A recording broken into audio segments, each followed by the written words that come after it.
All right, guys, welcome. We are back with another weekly episode um, of the Reject Show, and I'm joined with Nick and Cody and my lovely wife this evening. How are all three of you? Doing fine. Another week done. Right. Another week down and marked off the calendar. We're moving into the holidays. We are currently in what I like to call Spooktember. Oh These yeah. days are spooky movies. That's why we are here doing two classics. One, a more of a B movie classic, but it still has a cult following, and another one, another movie that I think has a really big following, and those two are Monster Squad and Killer Clowns from Outer Space. Yes, I that it do like is. the music in it, though. I have Yeah. Yes. that is Well, So, one thing I liked about it. do you yeah. guys There want to are jump in? the. Oh, Y'all want to go ahead and jump into Killer Clowns since we have some words. oh yes. I definitely have some words about that movie. Let's do this now. Okay. Before we start, um, I will go into this saying what I said about Grindhouse, about Planet Terror. These movies are, they're not Lawrence of Arabia. They are they are B movie goodness. But and that's all I'll say. Like they are not perfect, but they do have their moments. Okay. Yeah. Killer Clowns from Outer Space is not a good movie by any stretch of the imagination. The I don't acting think it was is supposed to kind be. of terrible. The the script is kind of all over the place, especially with the characterization and but but the animatronics are on point. They are, and this is the same team that brought us the troll, all the trolls in Ernest Scared Stupid. Didn't they Yes, also work on Pee Wee's Playhouse? they did I section believe they did. they did the large Marge scene from Pee-wee's Big Pee-wee's Big Adventure, and Adventure, then later on did Pee-wee's Playhouse.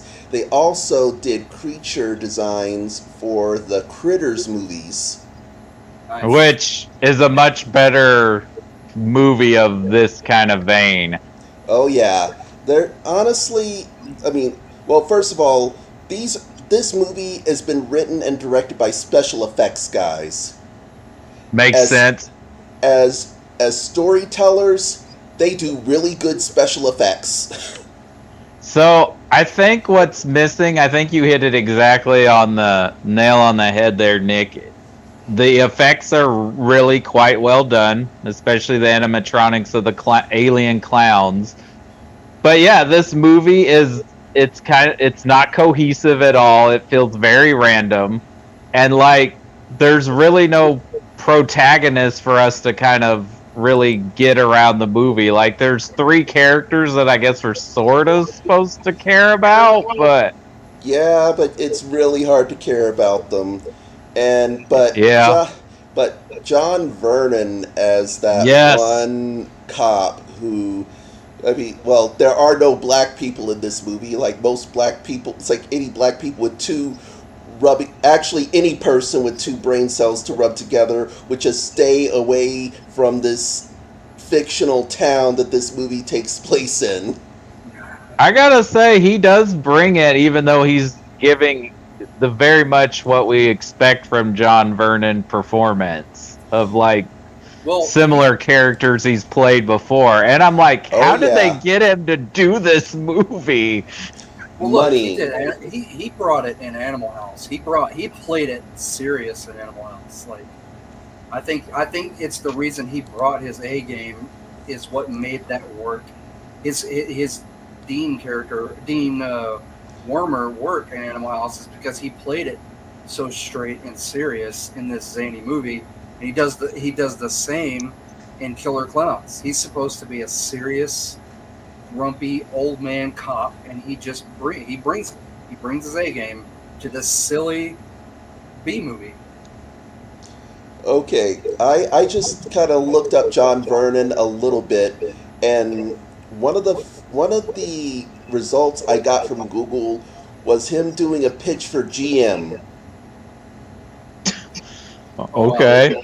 Yeah, a commercial for General Motors. I'm gonna once we're done with this, I'm gonna check this out. 'Cause I kind of wish we could do some kind of reaction movie because this looks like it would be a hoot. Like that time when Ricardo Montalban was doing pitches for Chrysler. That line, that rich Corinthian leather. Oh yeah, and those boats, those massive Yeah. gas guzzlers that they were pitching. That's great. Oh yeah. Yeah. This is like in 1978. Oh yeah, Oh, they were driving monsters back then. Yeah, but I also think that yeah, funny you mentioned Ernest Scared Stupid because I am pretty sure John Vernon was the main villain in Ernest Goes to Camp. is he? I think Yes, yes, Ben? he is. It's been so long since I've seen that. He's the evil land developer that wants Ah, to buy up the camp for logging, I believe, if I remember Oh correctly. God, that plot. It's like that just. I just remember that the show Camp Candy, the animated series, and yeah. the villain. It's like that villain if that was a land developer, like Rex Mhm. DeForest the Third.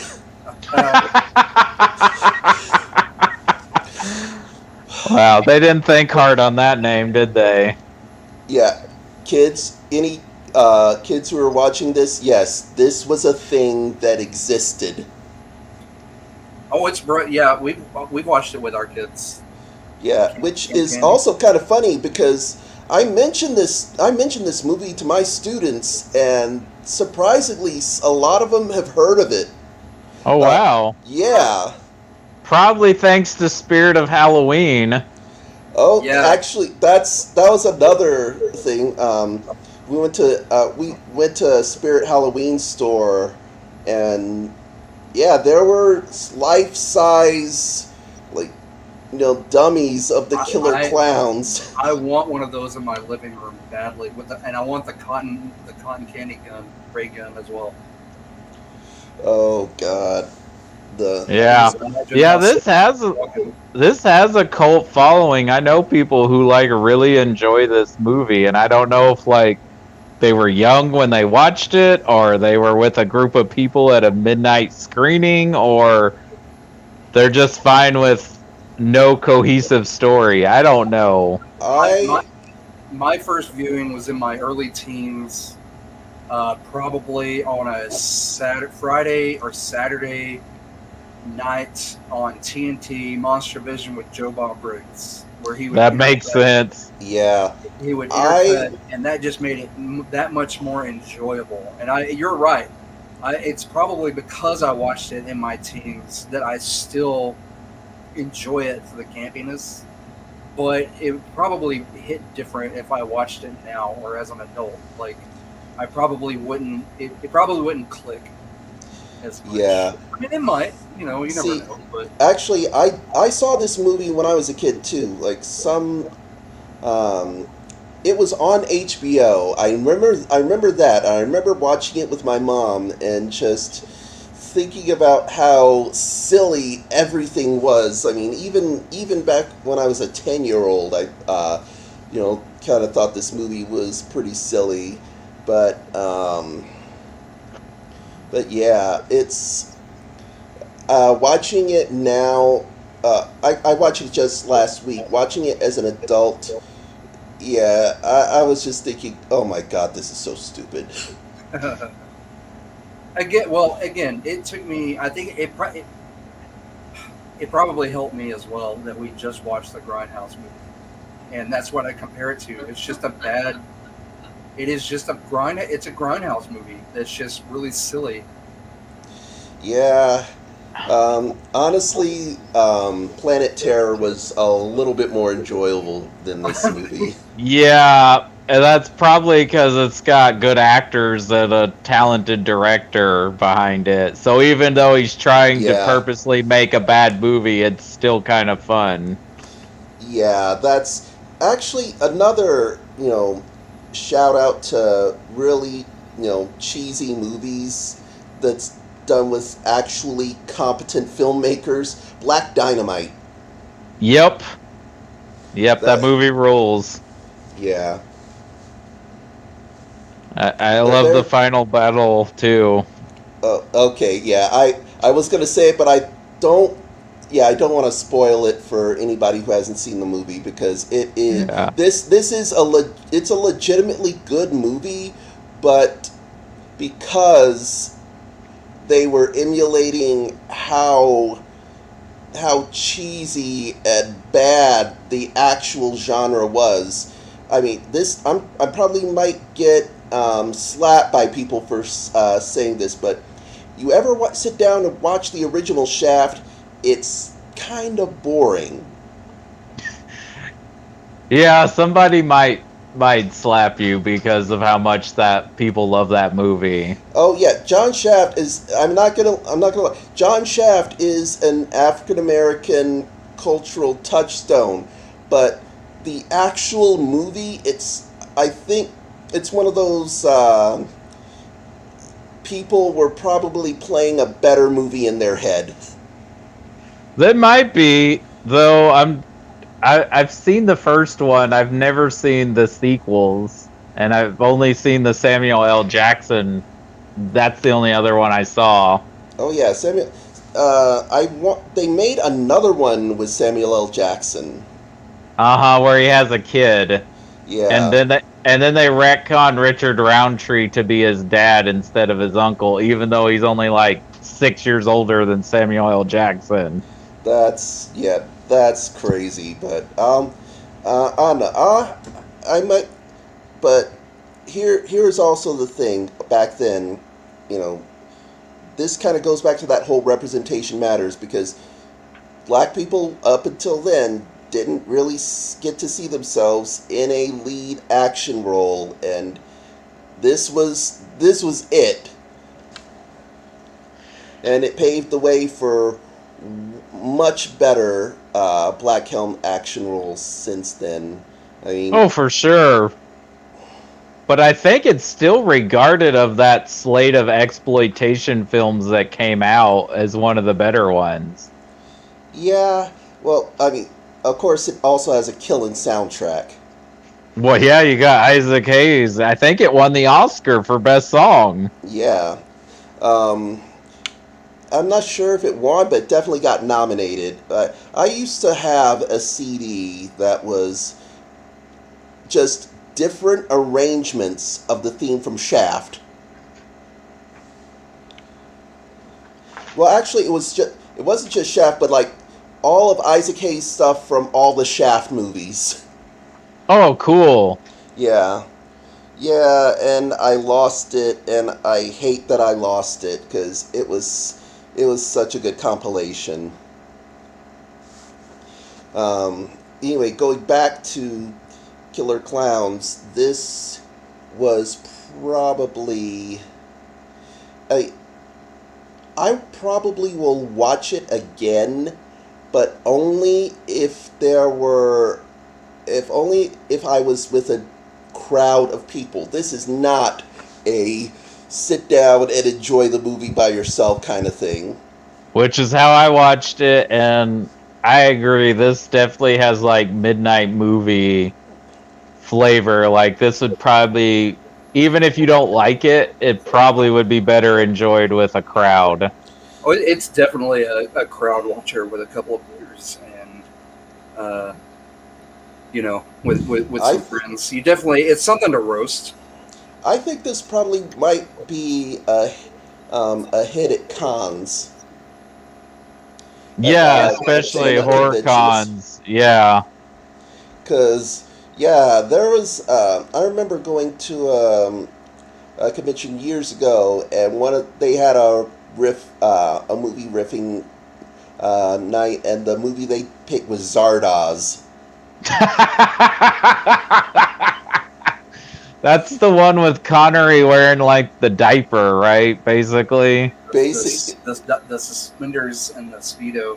yeah, a speedo and bandoliers. Like, I will get away from James Bond even if I have to put on a bikini and wear bandoliers and it's like brandish guns everywhere.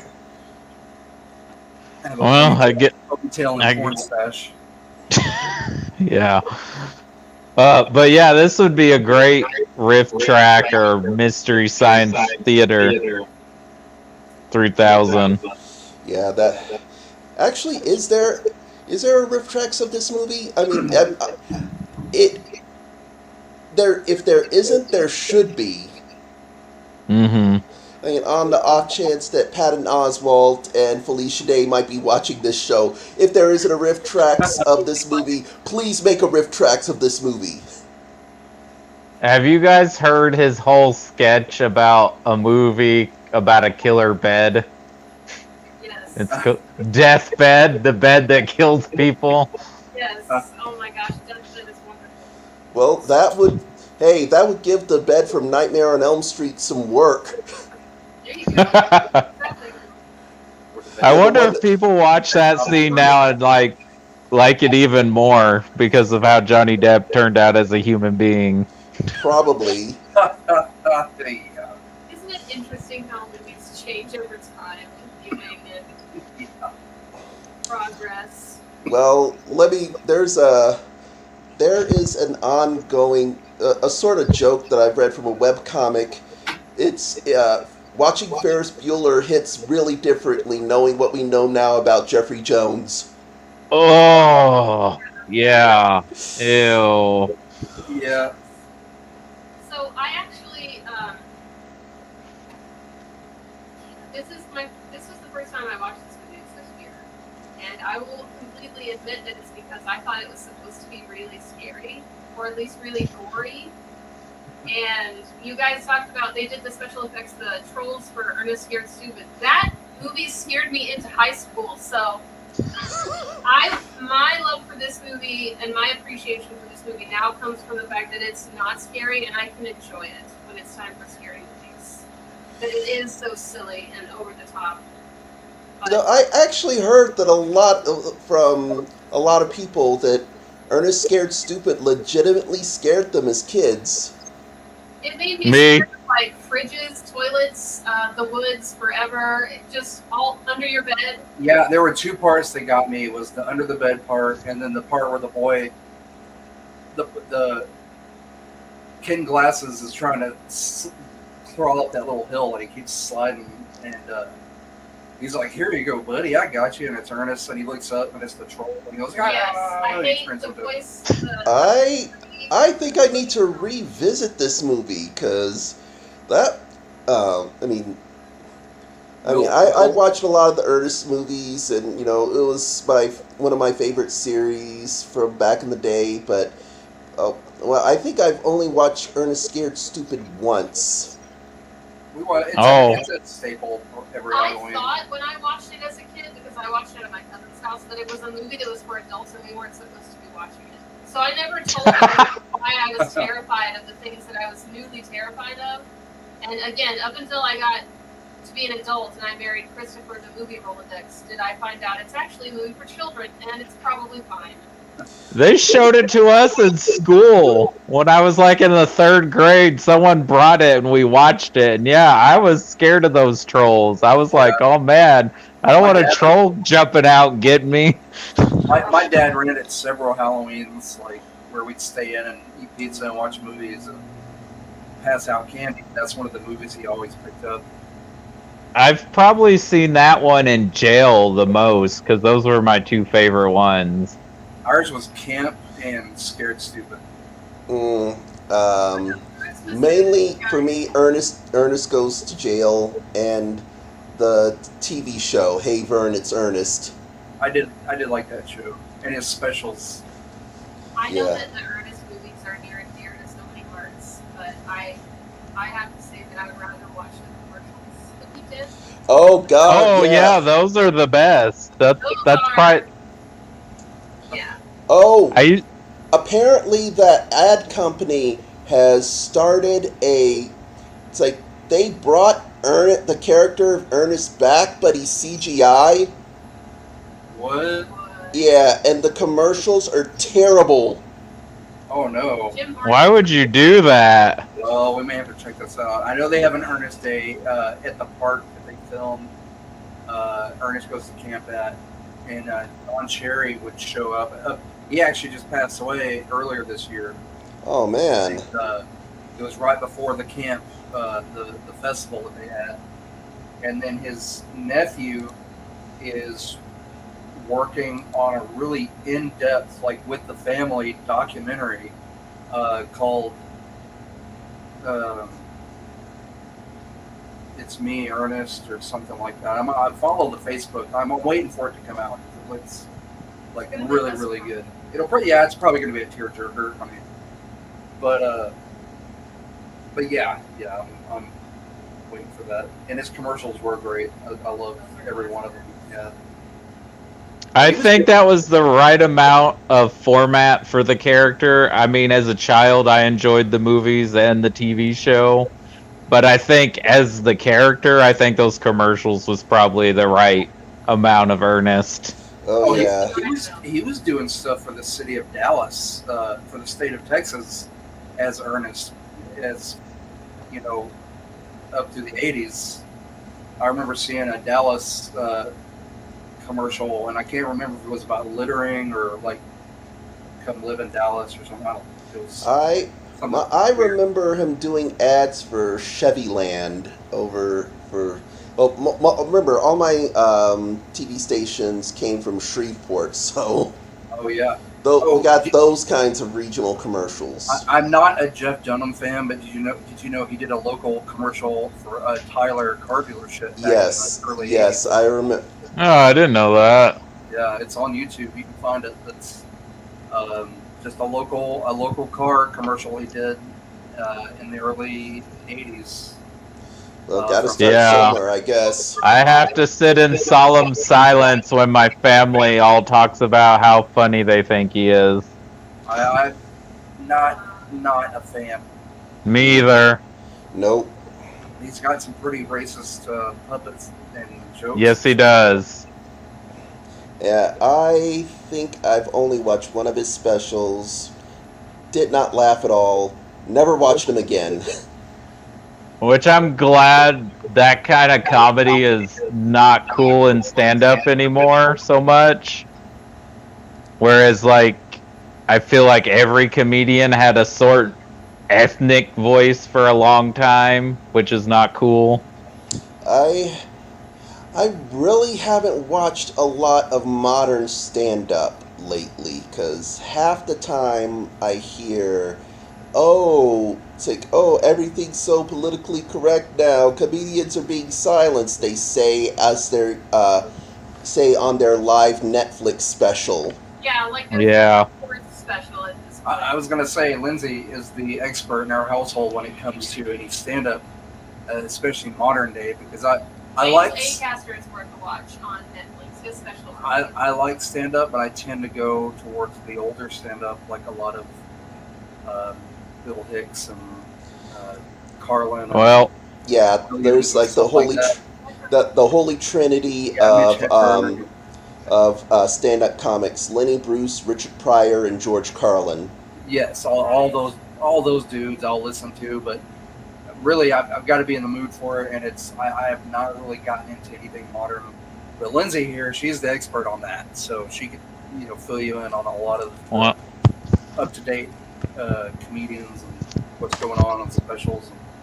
Not that he's my favorite comedian by any stretch, but I like his response even though he was in the movie, because what you were saying, Nick, about a lot of comedians complaining is apparently the reason Todd Phillips made the Joker, because he's like, no one wants to laugh, no one wants to do comedies anymore, and Mark Maron's like, well, maybe you're just not funny. Oh, God. Because if you can't adapt, then maybe you're not funny. Yeah, that's what I say. Say, people are too sensitive. Well, maybe your material sucks. Yeah. Maybe you're just bad at this, and it's not the people's problem. Yeah. I kind of I kind of saw that coming when I saw Hangover 2 and realizing it was basically a rehash of the original. Yeah. I think I barely saw the second one. I remember the first one. I thought I had some funny parts. I probably didn't age well.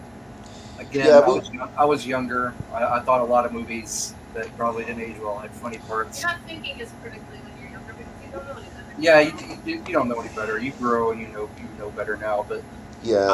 I never saw the third one, and I have no interest. Me either. Nope. I'm not a big fan of Todd Phillips. Like, I don't like Road Trip. I don't like. For a while, I have just refused to watch Joker, just The only one- out of principle. The only one of his I'll revisit, and that's because it came out in my college days. I've got some pretty funny stories centered around this movie. Is Old School. Well, that's only worth watching for Will Ferrell. Yeah. I mean, it's probably didn't age well, but man, there's some fond memories from my early days. Oh yeah, I watched Old School more than a few times, and it's kind of sad. It's like everybody thought Vince Vaughn was going to be like the next Bill Murray. It's like, and now he's pretty much dropped off the face of the planet. Yeah. Well, I mean, he kind of was for a little while because he was like in the indie dramas, and then he did the comedies, and then now he's just kind of whatever. They're doing Wedding Crashers too, which Why? I wonder how they're gonna spend Money. It's like whenever you see somebody famous starring in something that's obviously terrible, and you have that. Ask why, the answer is almost always money. money. Yeah. But I mean, Wilson's got that Marvel money now. You don't need that. Yeah, so it's like what Michael Caine said about Jaws: The Revenge. It says, "I've never seen the movie, but I've seen the house it bought my mother." Yeah. And you probably got to go and hang out in the Bahamas for a couple of weeks while filming this thing. You know, in a boat plane and sailing around and barely acting. I mean, who wouldn't go do that for however much money that he got to buy an entire house with? I mean, he's a professional actor. It's just a job, you know? Sometimes the movies are good, sometimes the movies are not good. Yeah. Comes to you and asks, why did you ever used to work in the subway? Like, because that was the job that was there. Like, it's only actors that would like touch them. Not only did he buy a house for his mom, that was a vacation for him. I know that was a straight up vacation to whatever beachfront property they had him put up in. I think that's most any movie where that involves characters going to a luxurious locale. Yeah, it's basically a vacation for the actors, and they just decide to film it. I mean, as good as Chef was, that was basically Jean Favreau doing a road trip and like tasting a bunch of local cuisine. Yep, because they go to New Orleans and Austin and Florida. Yeah, but that is a really good movie. I mean, and that one actually is good.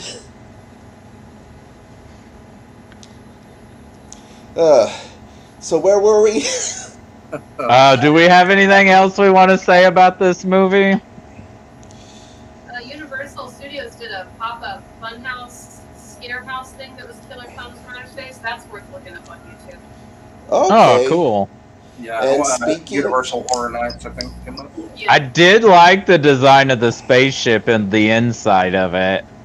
Yeah, that was really good set design. I will give them that. But again, that goes back to what I said. As filmmakers, they are awesome special effects artists and awesome set makers. So, but it's good that you mentioned. Sorry, Chris. Oh no, I was just going to mention the cotton candy cocoons were pretty cool, and they would just eat you. Eat your flesh. And it's good that you mentioned Universal Studios, Lindsay, because I think that is the perfect segue into our next movie. Universal classic Universal Monsters meets Goonies. Yeah. And I I was But gonna not a say- Universal movie because at the time Universal had no interest in doing these characters, which is crazy because now they're like trying to do an interconnected universe with all They these tried. characters. They tried and failed miserably. I just listened to a podcast with Shane Black and Fred Decker, and they're like, should we sue the Tom Cruise mummy people because they have that plane sequence? I don't. Maybe. Oh, I'm. Like they made a mummy movie without Brendan Fraser. That was their first. Your first Uh, and final mistake. Yeah. But you guys talk about this because I probably am the one person that doesn't like it as much as everyone else, and I think that's because I didn't watch it as a child or as a young person. I didn't even know this movie existed till after I was an adult, and I think it was like the 20th or maybe even 25th anniversary. There was like some big DVD release, and I was like, why didn't I know this movie existed? Right, and I got that DVD when it came out. I remember it, but I'm the opposite. I remember watching it as a kid, but I was more of a Goonies kid. Like I would prefer Goonies, but I also really enjoyed this because I thought of it as a Goonies versus. It's the same mom, right? It's the same mom in both movies. I think you're right. But I kind of thought of it as more of a spiritual sequel to Goonies. I can kind of see that. Yeah, but I mean it's basically I want to say it's the same thing, but it's the same kind of vibe that you get. And I think. Mm-hmm. Let's see. I'll tell you who I do like in this movie is Tom Noonan as Frankenstein's monster. I think he's great. Oh, really? I would have thought it was Dracula, because Dracula was kind of badass in that movie. I'm not a big fan of the Dracula, actually. Like, I'm not sure what that actor's doing. Like, it's kind of cool he's got dynamite and stuff, but, like, I don't know. He's no Gary Oldman. What about Laszlo as Wolfman? Is that who that is? Yeah. I mean, the Wolfman's Got Nards is pretty funny. That is pretty funny. And when they kick him in the testicles. Yeah, that was probably because it's a common screenwriting thing, planting and payoff. Right. I mean, and yeah, I wanted to like this movie more because it's written by Shane Black. It's like all the Universal monsters and a coming-of-age kid story. But maybe the humor's a little dated for me because it's very 80s. Yeah, there is that, and there's a lot of the old 80s kid tropes, like the scene where the slightly older one of the group is kind of peeking in on one of the sisters, like taking a shower or changing or some stupid crap like and that. Don't they do that again with the Frankenstein? Isn't there like a scene of him doing that too? I think they got pictures, and Frankenstein was playing keep away with the kids. It was during that montage with that song. And actually, I really like that song. It's like "Rock Until You Drop." I think that is Michael Cimbello doing that. The guy who did Maniac. Oh, but I guess this was a good year for Shane Black because this came out, Lethal Weapon came out, and he's in Predator. Yeah, I think this was. As far as I know, I think Predator was Shane Black's one of handful of actual screen roles, but this is around that time when he started coming into his own as a screenwriter. In fact, I found some parts of the Shane Black script for Monster Squad. Nice. So this is what I've read a lot of parts of Shane Black's scripts, and what I like is how casual his writing style is. Like here's one part. Exterior Town Plaza, night. Welcome to the end of the film. If you need to get popcorn or use the bathroom, better do it now, because all hell's about to break loose. Or, let's see, Patrick's father is behind the wheel reading a book. He's extremely bored or in a coma. The kids, needless to say, are not bored at all. They're eating this stuff up with a spoon. I guess either a scene that wasn't filmed or got deleted, where they're all at the drive-in watching old monster movies.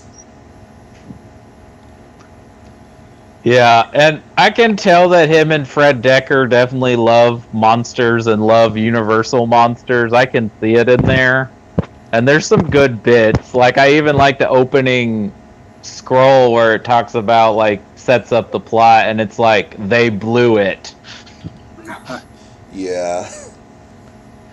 But, yeah, there was a lot of things in that movie that I thought was a lot of fun. Like, particularly the scene where they take care of the mummy. That was pretty funny. That was a funny gag. Yeah.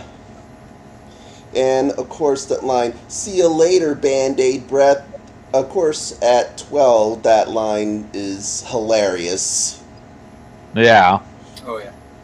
That's what I'm saying. I think if I had discovered this movie as a child, I probably would like it more. But watching it as a grown man, I'm like, this doesn't hit me like it should. Like, because this should be something I enjoy more, because I do like Shane Black's writing and I do like the Universal monsters. But well, keep in mind, this is probably one of his first scripts that actually got made. Mm-hmm. For those who don't know, Fred Decker, his friend who directed and co-wrote the movie, also did a horror film called Night of the Creeps, which I know has a cult following, and he wrote the movie House. And then I still need to see House. Actually, I want to see both ones, because I think the second one goes more as horror comedy. Mm-hmm. That's what I've heard. Yeah. House was. You thought Killer Clowns was ridiculous. Check House out. It's ridiculous, but probably not as ridiculous as another. It's like, I watched Saturday the 14th about sometime last year. It was on Amazon, and I'm watching this. I'm thinking, Jesus, did Jeffrey Tambor ever have hair? I don't think he did. But yeah, this is very early Shane Black. I don't think he. This is when he started becoming more of a staple. Because remember, this is one of his few movies that doesn't take place at Christmas time. Mm-hmm. That's true. He is obsessed with Christmas. Which his Predator movie takes place during Halloween, but didn't. Which is probably why it's so hated, because it doesn't take place at Christmas. That's the least of its issues. I want to see take out or take on the Predator. But this comes out the same year as Lethal Weapon, and that's such a very tight script. Well, I think also with Monster Squad, he and Fred Decker kind of got this from Oh yeah, story by Fred Decker. So Shane Black probably. So I'm not sure which part is Shane Black and which part is Fred Decker. Also, didn't he direct one of the RoboCop movies? He directed RoboCop 3. Yeah. Well, we won't hold that against him. Yeah, it's not very great. Yeah, it was But straight to video, wasn't it?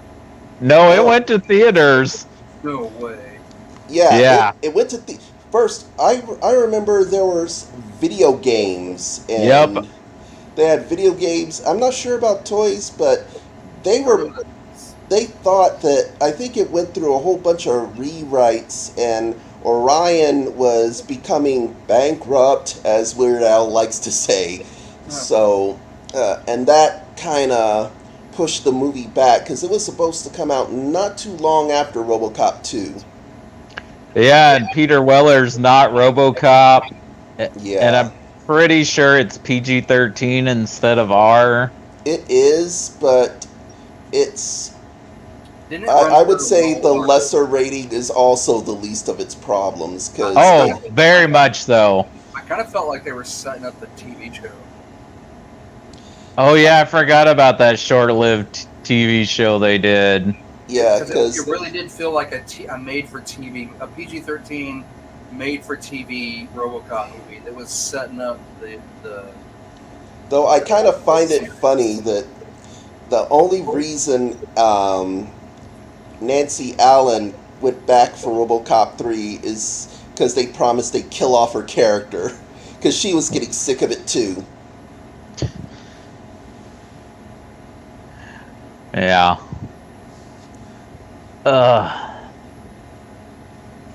And all that. Speaking of first forays, I believe that was Frank Miller's first foray into actually writing for the screen as well. Didn't he write the script for RoboCop 2, which they didn't really use? Yeah, they. I think he was credited for both RoboCop 2 and 3. Mm-hmm, he was. Yeah. And I think there's a comic book form at least of 2. I don't know if there is of 3. No, I think actually I heard that there was someone made a comic book version of his original screen treatment, Mm-hmm. which is very Frank Miller. Joe Lansdale wrote some RoboCop. He wrote a RoboCop story or wrote on the TV show? No, it was a comic book. So I remember. Oh, cool.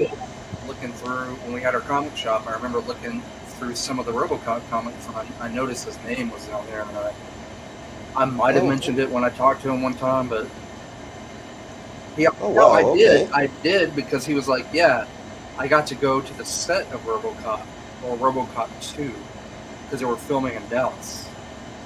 Oh, yeah. They filmed in Dallas. That's instead of Detroit, where they were supposed Because to. Dallas yeah. looked more futuristic. Yeah. I think they also filmed parts in Houston too, because that whole showdown between RoboCop and RoboCop 2 at the end of the movie was filmed at the Houston Convention Center. Oh, okay. I know this because about a year or two later, they hosted a math convention that my mom and my aunt used to go to. They always hold these like little educational conferences right before school would start, and it was basically a vacation for me. And I actually got to see the actual room where that whole showdown started. Oh, nice. That's awesome. Cool. But, yeah, why do you guys talk more about why you like this movie? Well, the characters are really likable. It's the interaction between Frankenstein's monster and the little sister are just Yeah, it's that just was really adorable. sweet. And like I said, I thought Dracula was kind of a badass as a villain. They made the Wolfman into more of a tragic character, because I remember after they actually killed him with the silver bullet, he said thank you before he right before he died. Right. Like it's these are I mean, unlike Killer Clowns, these are actually characters who you actually care about, even the villains. Yeah, this is the better movie of the two. I would agree with that. Oh, definitely. And like again, like I said earlier, I grew up watching Goonies from an early age, and growing up, this was like a sequel to the Goonies. Like it was more The kids. Goonies holidays. Yeah, it was like Goonies Halloween to me. It was a bunch of kids. It had some scary situations for me back then, and on top of just being fun, and they got away with saying some curse words, and you know, yeah, it was. It was just it was a fun movie. But I can also see where if you watch it as a grown up, I can kind of see where you might miss a lot of the humor and stuff. So it did help watching it at a younger age.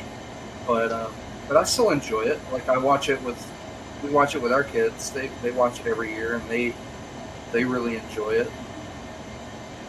Yeah, I didn't. The gag works when he finally kills the creature from the Black Lagoon, but like I'm like, why are they just calling this guy Fat Kid? Like, why doesn't he have a name? Yeah, he actually. Yeah, it's funny because in the script he is actually listed as Fat Kid, but he does mention his name's Horace. See, let me see if I can find that. Well, while I'm thinking about it, this makes a great triple feature with. I would say this, the Goonies and Explorers make a great triple feature that feature kids. With the Explorers, you get the sci-fi, the kids dealing with the sci-fi aspect of things. With this, you get a group of kids dealing with monsters on the horror side of it, and with the Goonies, you go after pirate treasure. So you kind of So it's an adventure story. Yeah, they're yeah. all three good adventure stories that involve kids, and I think they were handled really well. Yes, they're from the '80s and they're chock full of '80s humor, but to me as an adult, I can go back and watch them, and they still hold up to me. Like personally, I know they don't. I would say the That's a '80s good way is '80s was definitely that time for kid empowerment kinds of movies. Like, it's. Go ahead. It's like they're actually at the forefront. Like, you see a lot of action films with grown-ups for grown-ups, but yeah, it's like the kids like to have a little bit of fun too.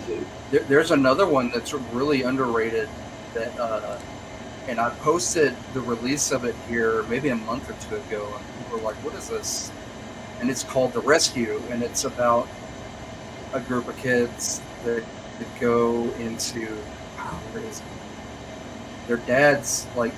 One of them's dad's a fighter pilot, and he gets shot down somewhere, and the government won't do anything, so they hire somebody to take them in somewhere.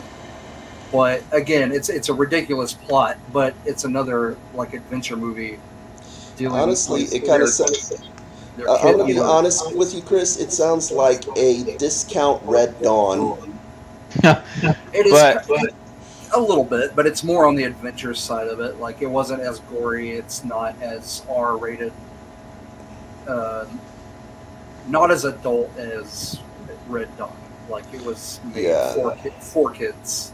I think what you're getting at, Nick, with the kid-centric films in the '80s is a byproduct of the blockbuster age after Star Wars, very much. Yeah, definitely. I mean, and Back to the Future. E.T. Mm-hmm. It's like all those Lucas and Spielberg classic movies. But going, how I was saying that movies like Grindhouse were love letters from Quentin Tarantino and Robert Rodriguez. A lot of Spielberg and Lucas's movies are love letters to the Saturday morning serials they loved as kids. I mean, that's exactly what Indiana Jones was, and to a certain degree, Star Wars. Right. Yeah. Speaking of Indiana Jones, it's kind of funny how after Everything Everywhere All at Once, Ki-Hai Kwan has been put into the forefront, is because he's been said he was the real MVP of the movie. Now He's great in it. Good for him. I kind of wishing to see, I know it's really obvious that Harrison Ford it's time to retire Indiana Jones. I mean, we all know he kind of has a happy ending. He lives to his hundreds. So I wouldn't mind seeing a short round spin-off movie. Yes, he's the future. Especially now that we know he's a stunt coordinator now. Yeah, that's what he did for a while, because he said there were no good roles for him as an actor. Like they were all stereotypes and caricatures, and he's like, I'm not interested in playing that. Yeah, so he got some black belts and started, coordinating fight scenes, which, is probably some good money in and of itself. I think he worked on the first X-Men movie. Oh wow, I need to check that out. But he saw Crazy Rich Asians, and he's like, maybe I can get some good acting roles now. Yeah, actually I did watch Crazy Rich Asians. It is very much a by-the-numbers rom-com, but with a culturally Asian twist. So yeah, I'm not gonna fault them for that. I mean, it's pretty decent. Yeah, it's a well-made movie, but you're right. It's not like a groundbreaking romantic comedy, but, it was an amazing feat to see that on the big screen, and it was a successful film. Yeah. But, yeah, I just going back, I wouldn't mind seeing Ki-Hai Kwan reprise his role as Short Round. Absolutely. He's going to be in Season 2 of Loki. You had my interest, now you have my attention. So, yeah. So I'm glad he's going to be popping up and stuff. But yes, they should continue him as if they want to keep that franchise alive, that's who they should use. Yeah. Actually, I saw Shang-Chi, Legend of the Ten Rings, and actually that was better than it really has any right to be. I liked it. I enjoyed it, and I also am glad they're like, yep, you don't like Iron Man 3, but guess what? We brought Ben Kingsley back. Yeah. And I actually liked him in that movie, too.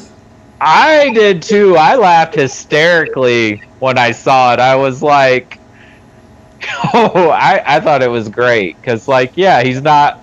They didn't cast a mostly white actor to play a caricature in a comic book, And then they even make fun of the character in Shang-Chi when the real Mandarin shows up. Yeah. Though I kind of wish one of them would have at least said, "See my power." It's from the old Captain America beat 'em up video game. Oh man! Yeah, okay. Mandarin was one of the That's villains. coming back. I think I kind of remember him shouting that. Is one of the bullies in the movie the pain in the butt kid from Pee-wee's Big Adventure? In which that movie? Monster Squad. No. One of the bullies. He's Actually- not? Well, actually, I was thinking one of the bullies was the older brother from Wonder Years. Oh, Jason okay. Jason Harvey. Yeah, Jason Harvey.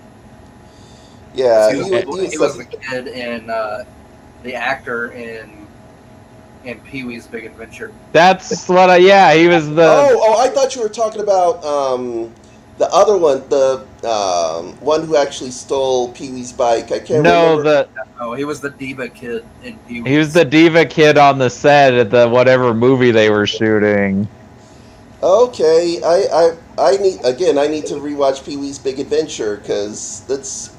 I saw it on video a long time ago, but I was more into the show Pee Wee's Playhouse. Yeah. And Chris, you're a Sopranos fan. What is that? Is that Richie? Is the one of the pilots? Uh, yeah, Richie Aprile. Yeah. What, you Actually, don't like the jacket? What's wrong with the jacket?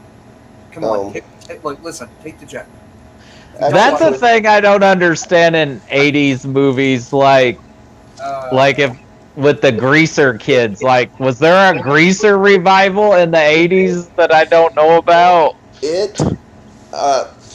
I would say Grease was one of those musicals that never really went away, much to my chagrin because I hate that musical.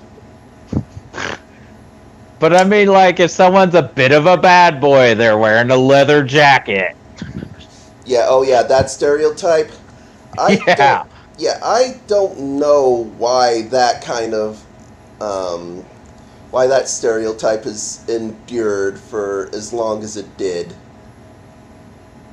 Yeah, it's like, didn't that die in the 50s? Like, Well, remember it was okay. I will say it was the '80s, and people were probably nostalgic for the '50s. okay, like we are now for the 90s. Oh yeah. There was an 80s pop retro and a lot of the design using 50s cars and stuff, and you can see it.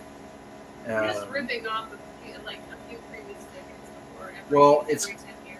kind of like there was a tie-dye hippie revival in the 90s. late 80s, early 90s. Yeah. Yeah. So I think it's kind of coming back around, I guess every 30 years we revive the 30 years ago fads or fashions. That for is a little... actually a thing. It actually is called the 30-year cycle. Oh, okay. Yeah.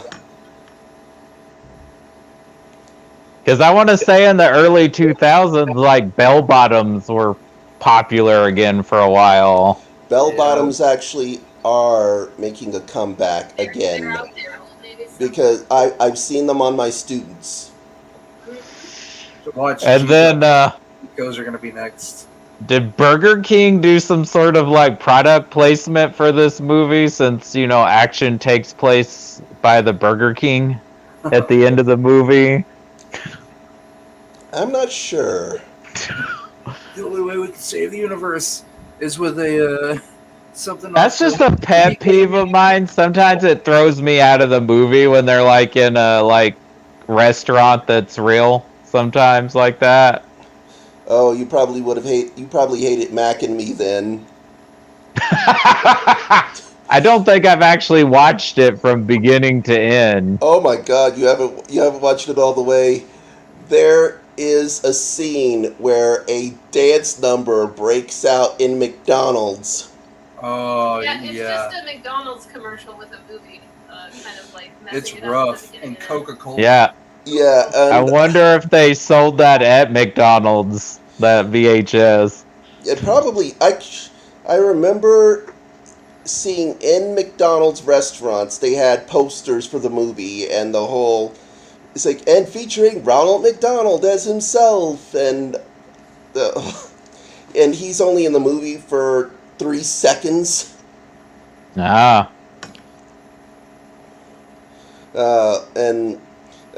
Actually, no, there was I remember somebody posted that scene on YouTube, and it shows the kids running from the government agents, and someone commented, "Are those really government agents, or are they Steven Spielberg's lawyers?" Doesn't Paul Rudd like show this all the time on Conan every That's what time I he goes? hear. Whenever, yeah, he goes on Conan and talks about the movie. He said, "Let's take a look at the at a clip," and it's Mac and Me. It's always the same scene from Mac and Yeah, Me. where he And I think loses. Paul Rudd actually got to do one final scene replay, like the very last episode of Conan's show. Like he got him all the way to the end.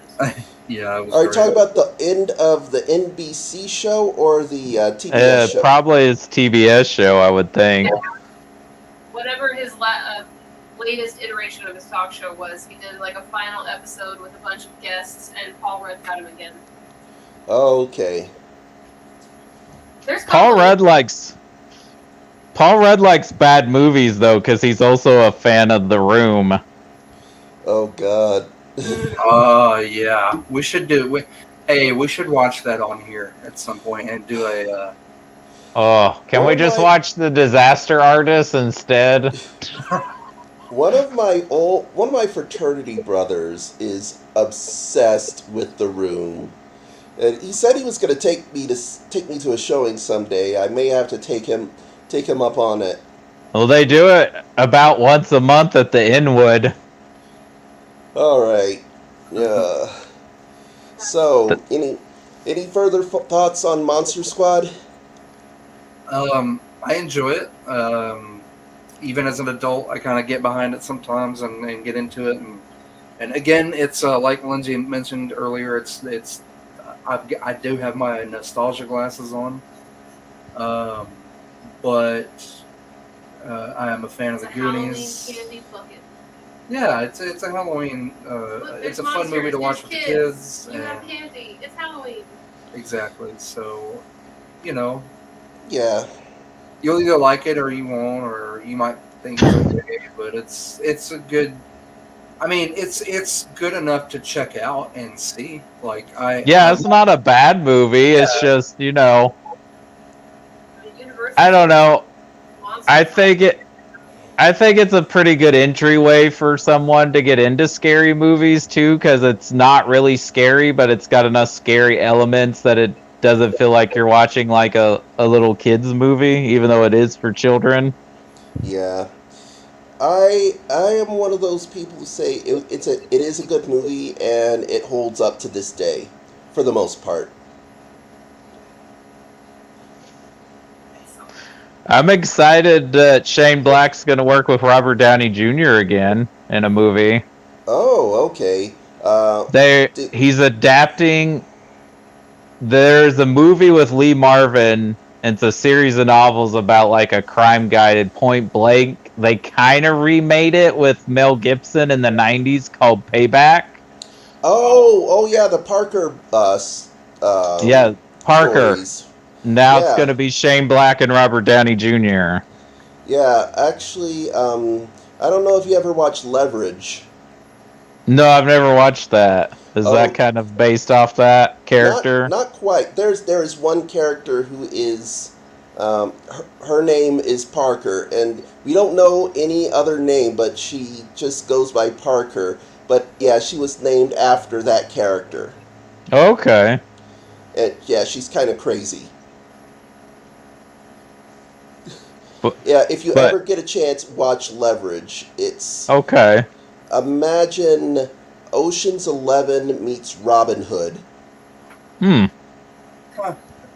Well, I'm going to recommend you guys check out Point Blank. It has John Vernon, Lee Marvin, and Angie Dickinson, and Lee Marvin just wants his $100,000 back. And he'll go to any cost to get it. I may check that out later tonight. So yeah, I'll give it a shot. We're gonna after we wrap up, we're going to watch the 4th episode of Rings of Power. Yeah, I was originally gonna go visit a friend, but they weren't feeling very well, so I'm probably just gonna get myself some dinner and chill out for the rest of the night. Same. I've got to get up in the morning and go to work, so I'm gonna keep telling myself like, "Hey, you should go to bed," but I probably won't until much you hate later yourself until I hate tomorrow myself. Yeah, I'll get up in the morning and be like, damn you. You do I'm this every gonna time. I'm gonna try to sleep in, but my internal clock probably won't let me anymore because I'm used to getting up at 5:30 in the morning now. Oh, Man. gross. I'm sorry. Well, hey, Yeah, man, you know what? That's a good time to pour up some cereal and pull up some cartoons. yeah. Actually, I started to. We got a Ninja blender about a month ago, almost a month ago, and so we started having smoothies for breakfast, and it's a good time. Nice. You know what? Mm. Mix you up a smoothie and pull you up some cartoons. Yeah. All right. But I think we've pretty much exhausted it for the night. So yeah, I think we did. We covered them both really well. What are you guys' thoughts on next week? I have a thought, and if you guys want to move it to a different week, we can. But you remember our guest who we spoke with about Matchstick Man? Yes. And he talked about probably doing Drag Me to Hell. He is down to do a double feature of Drag Me to Hell and The Frighteners. hmm. Because I have I do have the extended version of the Frighteners. You guys don't have to watch it. I'll fill you in on the I extras. Frighteners is actually one of G's favorite movies, so I definitely have And that one. the reason I thought that'd be a good pairing is because that's two directors who started out in schlocky horror movies, and they're doing it with a Hollywood budget. Yeah, I'm Yeah, down. One returning to it, and the other one, I guess, just their first U.S. movie, just a flavor. This is potentially down. Peter I Jackson's have to. stepping stone to Lord I'm of the Rings. actually I'm actually going to be performing about sometime next week, so I got to get ready for that. Okay. Yeah. Yeah, no For your problem. Man. Yeah, understandable. And that's incredible. So congratulations about that. Yeah. Yeah, no problem. Actually, it's with the UT Arlington alumni jazz band. We'll be playing at, well, if anybody who's local, we'll be probably playing a week from Sunday at the Levitt. That's the 25th. Okay. Well, cool.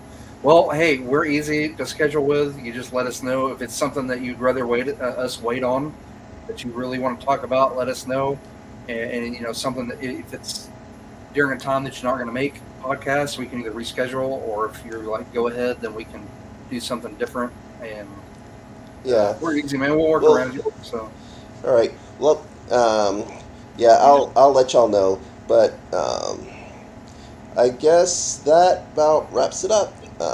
yeah, All right. yeah. Thanks for coming on, Nick and Cody and Lindsay Of and Of course. talking to course. these two. Always a pleasure talking with y'all. Yeah. So, you guys have a great weekend.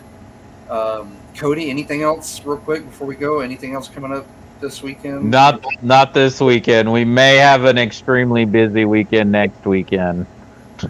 Okay, all right. So we're gonna take it easy the rest of the weekend. You guys check out some great movies. I'm going to work tomorrow, but I'm coming home, and guess what I'm doing? Watching a movie. So we'll just chillax. It's turning nice out there and weather, and we'll. The mornings have been wonderful. Oh, they have. They've been so chilly and just great. I'm so ready for actual fall to hit. Yeah, the nights have actually been nice since it's no longer in the triple digits. Right. Yeah.